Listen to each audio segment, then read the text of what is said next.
Today, instead of starting with this lesson, it would have been more convenient if I had started the chapter The Wind, which is the next chapter you are having. But fine, we'll start that chapter in the next class. But today we need to complete the part 2 for Sound of Music, and the part 2 is about the Shehnai of Bismillah Khan.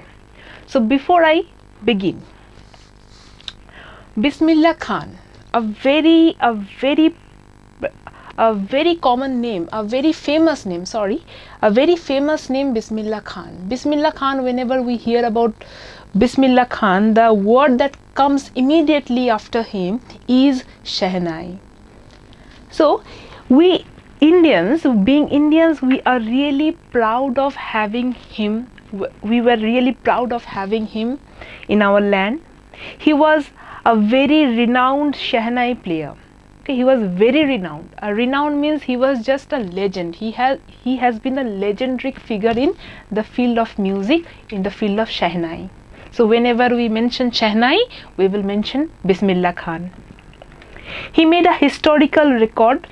Why he made a historical record? Because when India got its independence on 1947, 15th of August, when it was officially declared independence, okay, at that time he was the very first person to greet the nation with his Shehnai in the Red Fort, in front of Mahatma Gandhi, in front of Jawaharlal Nehru. So he was a historic figure in that way. Now, apart from that, obviously he is a big figure. He has won very many renowned awards like the Padma Bhushan, the Padma Vibhushan, the Padma Shri, and not last but the very famous the Bharat Ratna as well. So now about the Shehnai, after Bismillah Khan, we will come to know about Bismillah Khan in this chapter only. We will read how he is becoming a legend, how he has become the legend. We will know about everything after reading this chapter. So now the Shehnai, the sound Shehnai, whenever you hear the sound Shehnai, what do you feel? You feel that you are present in some kind of wedding occasion or some kind of other auspicious occasion. So Shehnai is the sound related to auspicious occasions like weddings and some religious things in the temples. And the very next thing, as I told, that comes right after Shehnai is the name of Bismillah Khan. So let us proceed with the chapter. Emperor Aurangzeb banned the playing of a musical instrument called pungi in the royal residence, for it had a shrill, unpleasant sound. So Emperor Aurangzeb, he already who was Aurangzeb. So Aurangzeb banned the playing of a musical instrument called pungi. He said it's nobody should play this music, nobody should play this instrument because it is having a very shrill and unpleasant noise. He didn't like the noise of that pungi, the way it creates the noise. He was actually very much disappointed with that noise. So just because he was disappointed, he made it a complete ban. Pungi became the generic name for reeded noisemakers. Few had thought that it would one day be revived. Now Aurangzeb banned the playing of pungi, but now pungi became a generic name for all the instruments that were reeded. Now what is reeded? Reeded means a pipe-like instrument, okay, where the sound is created through a kind of structure which is pipe-like. You have to use the wind to blow through that pipe-like structure and the sound will be created. For example, the flute, it is also a reeded instrument. So all the reeded instruments were commonly termed as pungi, just because pungi was somehow infamous. Okay, so all the wind reeded instruments were termed as pungi. And some people who actually loved this reeded instrument, loved playing this reeded instrument, they thought that one day this reputation of this reeded instrument will be survived and the pungi will be modified. The pungi will at least reach some get back its lost status. Now what happened? A barber of a family of professional musicians who had access to the royal palace decided to improve the tonal quality of the pungi. He chose a pipe with a natural hollow stem that was longer and broader than the pungi, and made 7 holes on the body of the pipe. When he played on it, closing and opening some of these holes, soft and melodious sounds were produced. Now, there was a barber. Barber, you know, who cuts the hair. Okay, so a barber who who actually used to go to the royal court. He had that access to the royal court because he was the royal barber, you can say. But his background was of musician. He belonged to a musician family, but by profession he became a barber. So one day he decided to do something about this pungi. So what he did, he decided to get first one hollow stem, like a pipe type of structure. Okay, and then there he made 7 holes, and somehow he adjusted, he made experiment, he adjusted with the sound, blowing the wind through that pipe and closing and opening some of the holes over that pipe, and finally he was successful in producing soft and melodious music out of that instrument. He played the instrument before the royalty and everyone was impressed. The instrument was so different from the pungi, had to be given a new name. So it was the upgraded version of pungi, it was modified from pungi, the idea of pungi, but it was very different from pungi. Why it was very different from pungi? You can see from the image only that in the image there is the pungi which is bulged up in the middle, somewhat rounded shape and like this, and in compared to that the shehnai is just a long stem without any kind of bulging in the middle. So by look these two different, by the sound creation also they are very much different.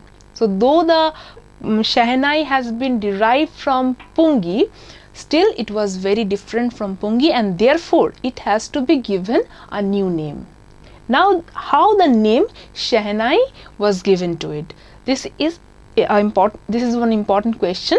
Okay, that why shehnai was named so. What was the history behind the naming of shehnai? As the story goes, since it was first played in the Shah's chamber and was played by a nai, the instrument was named the shehnai. So now, just because it was first played by a barber, it was invented by a barber. A barber in Hindi, it is a barber will be called a nai. Okay, so the nai is coming from there, and as because it was first played in the court of a Shah. What is a Shah? Shah means a king, an emperor. Okay, the title given to a king and emperor is called Shah. So in front of first it was played in the Shah's court, therefore Shah, and it was played by the nai, means the barber, so Shah nai, it became shehnai. The sound of the shehnai began to be considered auspicious, and for this reason it is still played in temples and is an indispensable component of any North Indian wedding. So the sound, as I have already told about the sound, whenever we hear the sound of the shehnai, we feel something auspicious. Auspicious means something good, some promising good fortune. Okay, something which is promising, something which is good, okay, which is not bad. So it is a sound of some auspicious occasion, and for this reason it is still played in temples and is an indispensable component of any North Indian wedding. So whenever there is a wedding, there will be the sound of shehnai, because it is considered to be the most auspicious occasion of anyone's life, and also it will be played in the temples.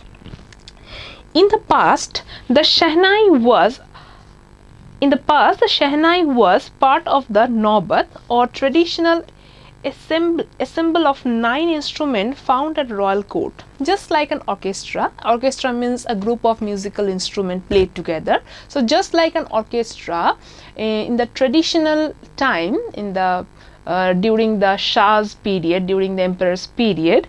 So emperor will be having the court and there will be musicians present.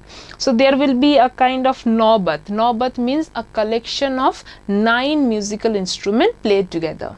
So Shehnai got its reputation to be one of those 9 instruments. So Shehnai was in a part of the naubat. Till recently it was used only in temples and weddings. The credit for bringing this instrument onto the classical stage goes to Ustad Bismillah Khan. So it was first, what is the journey of Shehnai, how Shehnai gained his reputation.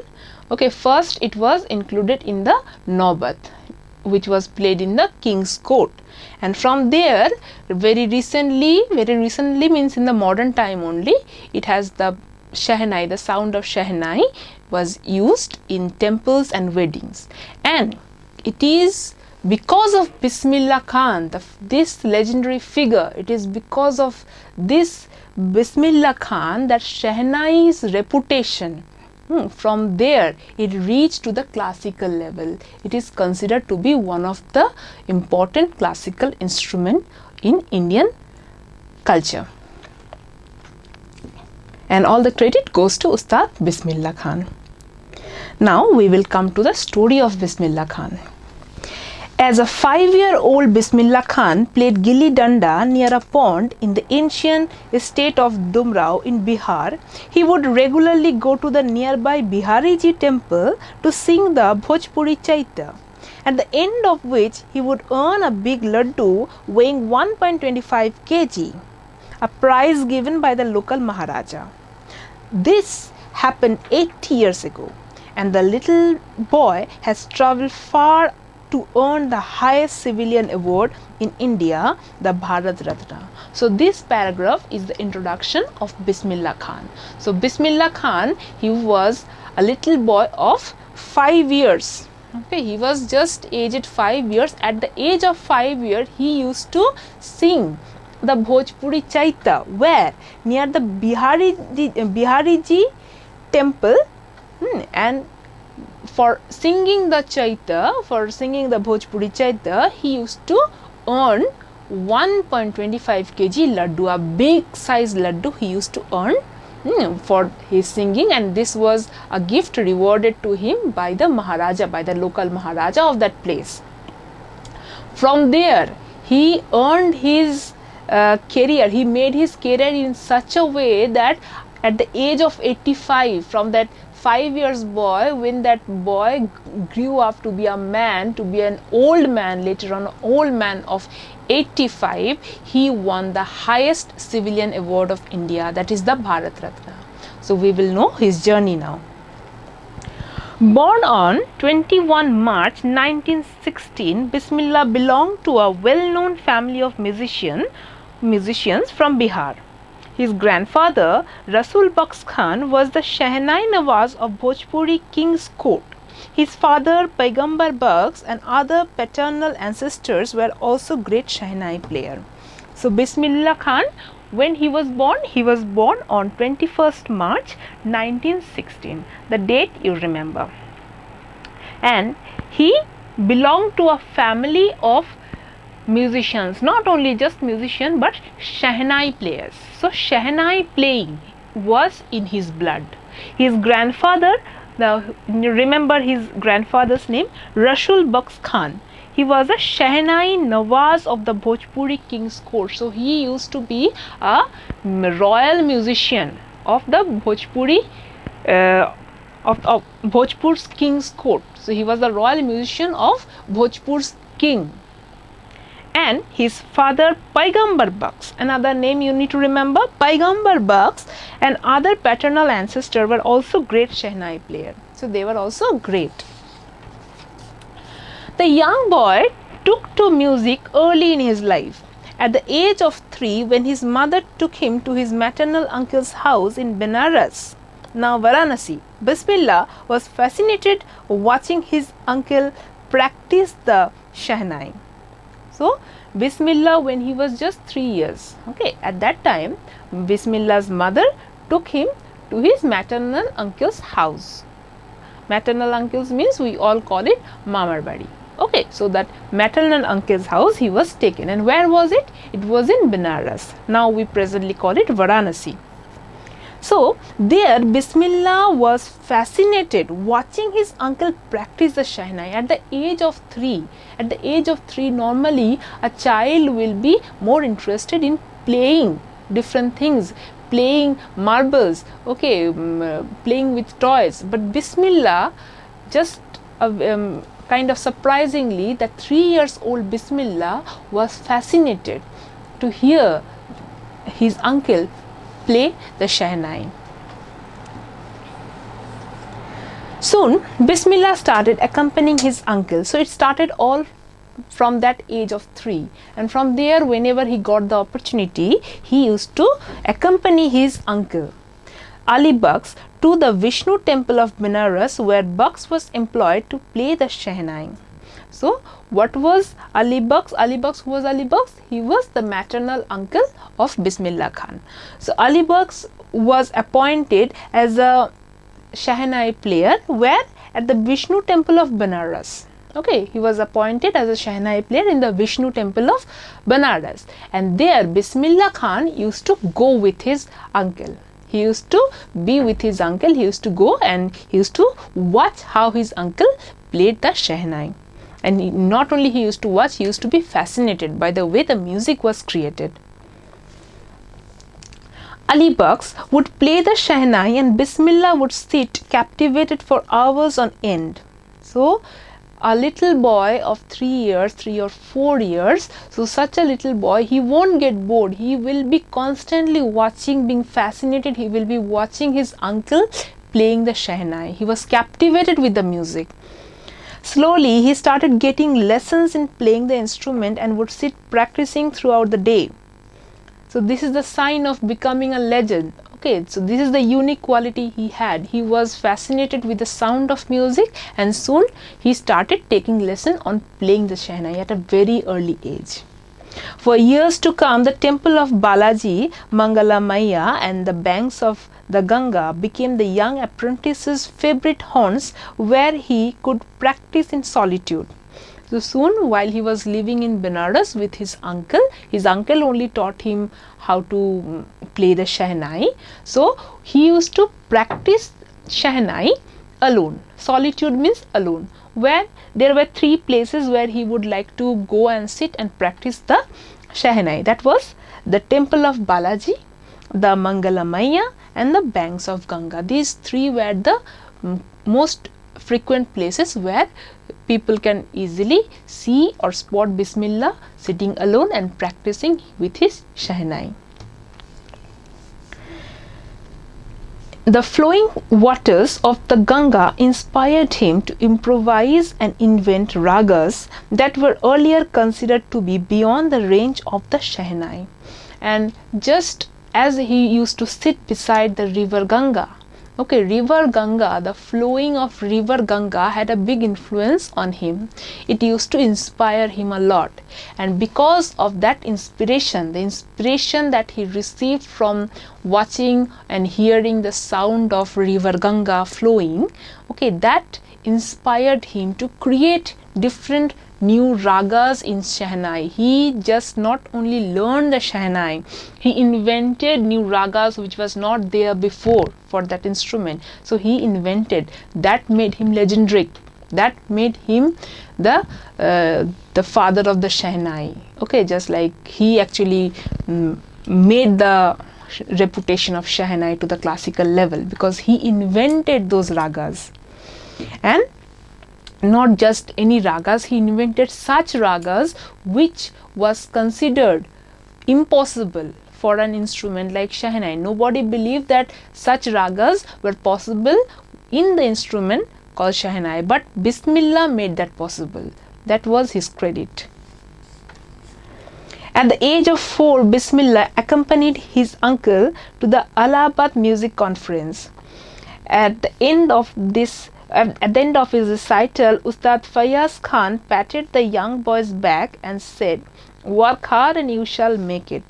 So at the age of 14, Bismillah again went with his uncle to attend the Allahabad Music Conference, a conference in Allahabad.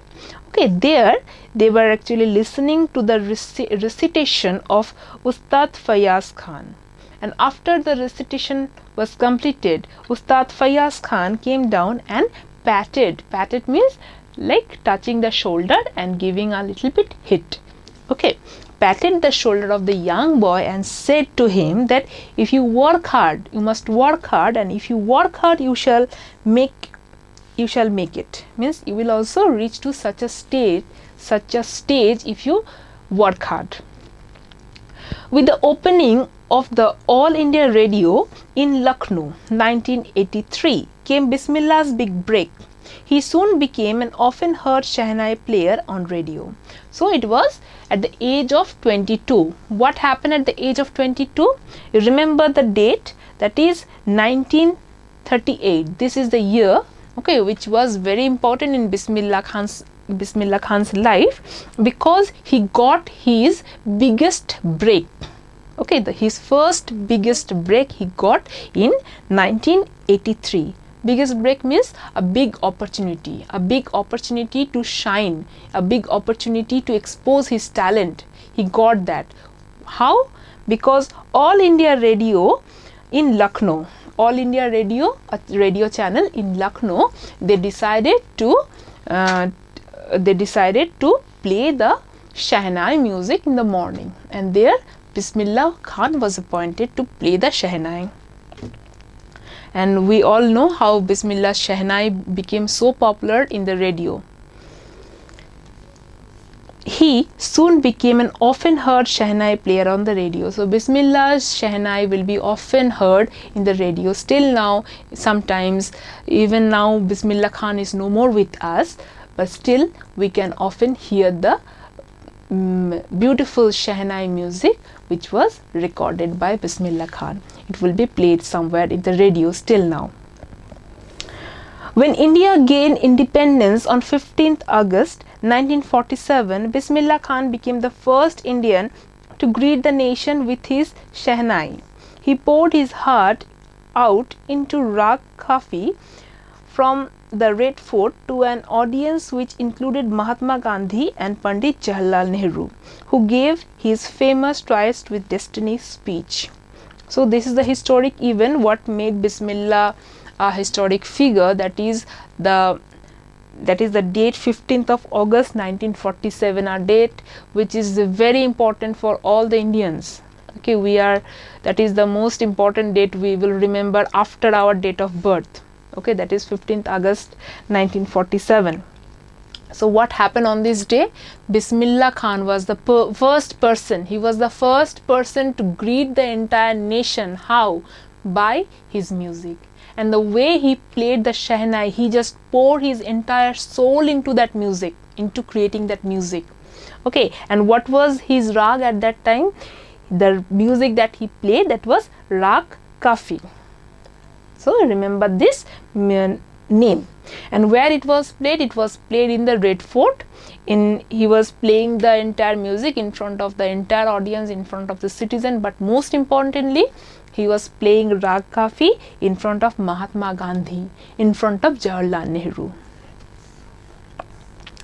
Bismillah Khan has given many memorable performances both in India and abroad. His first trip abroad was to Afghanistan, where King Zahir Shah was so taken by the maestro that he gifted him priceless Persian carpets and other souvenirs. The King of Afghanistan was not the only one to be fascinated with Bismillah's music. Now Bismillah Khan not only had given his best performances in India, but he was also acknowledged worldwide. He was also known, he was also popularized internationally.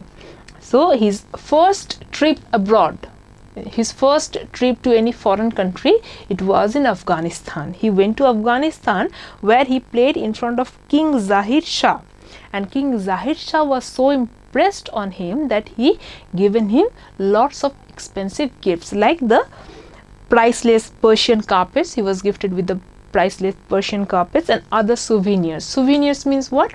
Souvenirs means some memory, some things that will create memories in a person's life, that you have been to Afghanistan, so take Afghanistan's handmade things which were exclusively found in Afghanistan. So those were like souvenirs as a memory, so that Bismillah Khan will remember his trip to Afghanistan. And the king of Afghanistan was not the only one to be fascinated with Bismillah's music. So he was not the only one.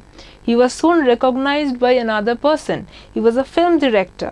Film director Bijay Bhatt was so impressed after hearing Bismillah's play at a festival that he named a film after the instrument called Goonj Uti Shehnai.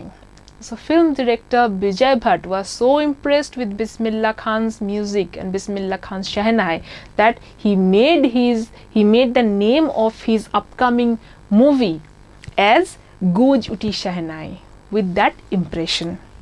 The film was a hit. The film was a super hit and one of Bismillah Khan's composition, and the film contained some songs. One song which was composed by Bismillah Khan, and the name of the song was Dil Ka Khilona Hai Toot Gaya. So this was a song which was composed by Bismillah Khan for Vijay Bhatt's movie Goonj Uti Shehnai. Turned out to be a nation chartbuster. So the song was a super hit at that time. It was in the nationwide chartbuster, the top one.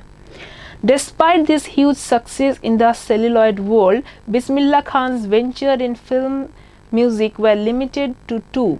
Celluloid world means the world of the films, the world of movies. So in the very first attempt, Bismillah's very first attempt in the movie industry, in a film industry, was a major hit. Okay, he was a big hit. He made a big hit with his music.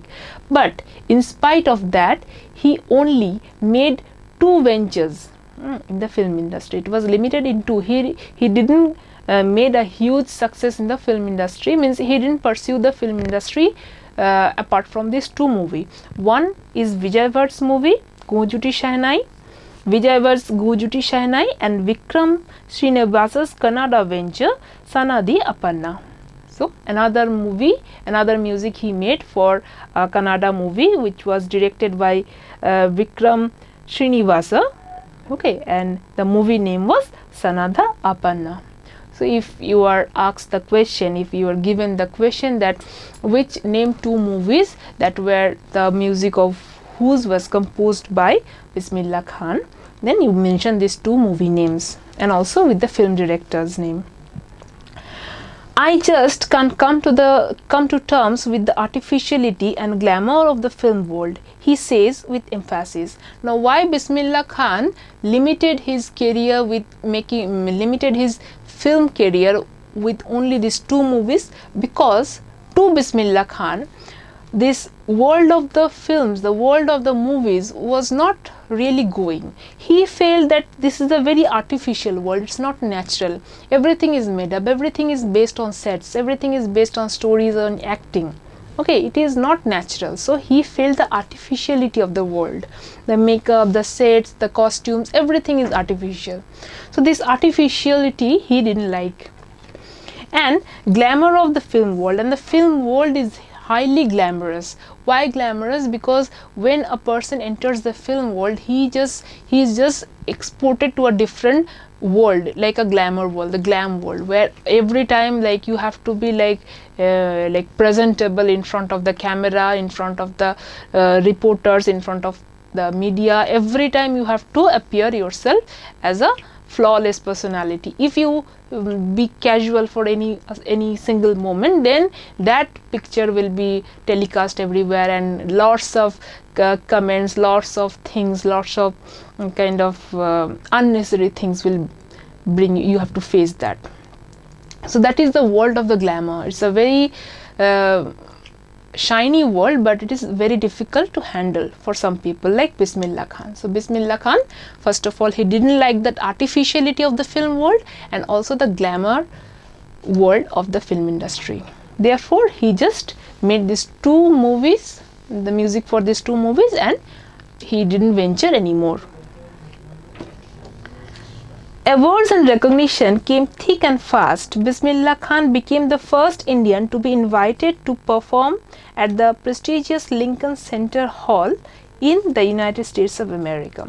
So at first we have mentioned this Bismillah Khan was the first Indian to greet the nation on the Independence Day, and now again he was the first Indian to be invited to perform at the prestigious Lincoln Center Hall in the United States of America. In USA there is a very prestigious hall, so Lincoln Center Hall. So there he was the first Indian to be invited to play his Shehnai. That was one of his achievements. He also took part in the World Exposition in Montreal. Another achievement was his participation in the World Exposition in Montreal. So remember these names. In the Cannons Art Festival and the Okasa Trade Fair. Okay, so these are all the places where he participated. So well known did he become internationally that an auditorium in Tehran was named after him. So these are the examples where he performed internationally. These were all based in foreign countries, and there he had given his master performances, and thereby he was internationally also famous. And he was so much famous internationally that in an auditorium in Tehran, the auditorium was named after him. On his honor, the auditorium was named after him. What was the name? Tahar Mausiqi Ustad Bismillah Khan. Remember this name also. So this paragraph 9 is very important. In the paragraph 9 you will get the names of the different places in the foreign country where Bismillah Khan had given his performances and became famous, and also the name of this auditorium in Tehran for your questions, for your short questions. Remember. National awards like the Padma Shri, the Padma Bhushan and the Padma Vibhushans were conferred on him. So he also received, I have already mentioned before starting the chapter, that he had been awarded the Padma Shri, the Padma Bhushan, the Padma Vibhushan. In 2001, Ustad Bismillah Khan was awarded India's highest civilian award, the Bharat Ratna, with the coveted award resting on his chest and his eyes glinting with rare happiness. He said, "All I would like to say is, teach your children music. This is Hindustan's richest tradition. Even the West is now coming to learn our music." So Bismillah Khan in 2001 received the highest civilian award, that is the Bharat Ratna.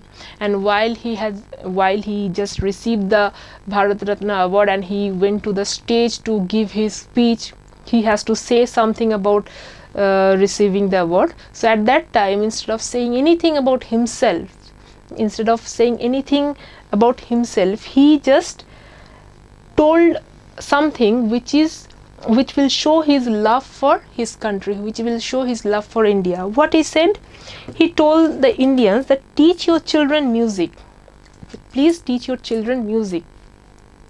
This is Hindustan's richest tradition, because music is a deep, rich culture of Hindustan. You must teach it to your children so that the children can carry forward it to the next generation, and so on.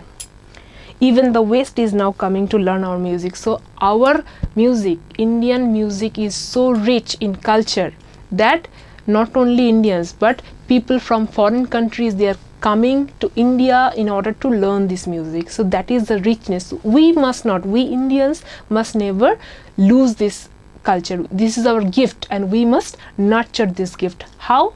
By teaching our children music, by making our children into music so that they can carry on this tradition, this heritage. In spite of having travelled all over the world, Khan Sahib, as he is fondly called, is exceedingly fond of Benares and Dumrao, and they remain for him the most wonderful towns of the world. So Bismillah Khan got the opportunity to travel all around the world, but for him these two places remain his favorite place forever. What were those two places? Benares, okay, where he learned music, and Dumrao, where he was born, his native place, Dumrao. A student of his once wanted him to head a Shehnai school in USA, and the student promised to recreate the atmosphere of Benares by replicating the temples there. But Khan Sahib asked him if he would be able to transport river Ganga as well. So he had many students. So one of the students acquired something great, and he settled himself in USA. He was a very rich man, and being a student, he offered his master one day that you please come and be the head of the institution, music institution in USA. And he said that for your comfort, I will create a beautiful architecture. In that architecture, the entire Benares will be replicated. Means he will just bring the entire architecture of Benares in that institution so that he can feel at home.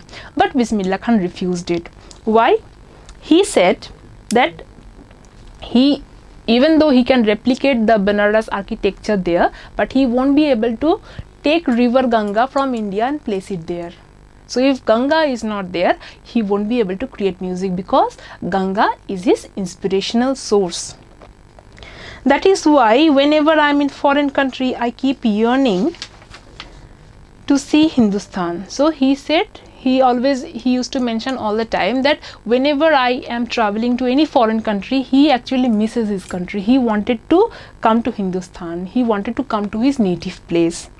While in Mumbai, I think of only Benares and the holy Ganga. And now when he is in India, but he is in some different city like Mumbai, at that time he will miss his favorite place, that is Benares. Benares, one of his favorite place. He will love to visit there. When I will go to Benares, he will feel like that. I miss the unique matha of Dumrao, and also not only Benares, he will also miss the fields of Dumrao, his native place.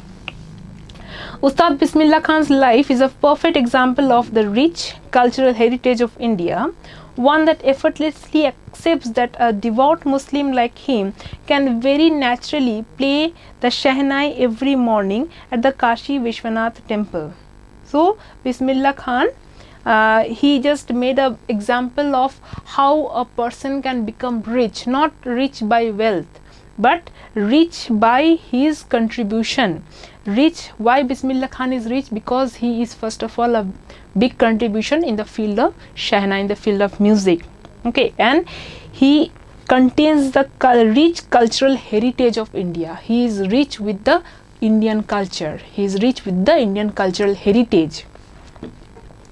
One that effortlessly accept that a devout Muslim, and he also proved, though he was a devout Muslim, he was a big follower of his own religion, but in spite of being a pure Muslim person, a devout Muslim person, he never allowed religion as a barrier in his musical performances. So he very naturally, in a very natural way, without getting any kind of doubt, without any kind of hesitation, he naturally played the Shehnai every morning in the Kashi Vishwanath temple. In a Hindu temple, he used to play Shehnai because religion was not a barrier for him. Okay, so that's all for the chapter today. And regarding the question answer, I will be discussing the question answer in my next class, or if possible, I will write some notes and I will upload in your e-school, as you are already getting. And before ending the class, I will also like to appreciate, I will be thanking you for your response. Whenever I'm giving any assignments to you, you are very excitedly submitting all your assignments, but due to some technical problem, I'm not able to check your copy and interact properly regarding your individual copies in that place, but I'm trying my best to do that. So keep on doing. I will be sending more practices. You just practice at home, and in the end, when I'm uploading the answer key, you just match your answers with the answer key. If you feel that your answer is not matching with it, but you feel that your answer is correct, then obviously there is the system of chatting. You can just message me there, you can place your questions there, and I will definitely answer you. Okay, So, and today be very safe. Already you are all inside home only, but be very safe from the coming cyclone. Okay, have a good day.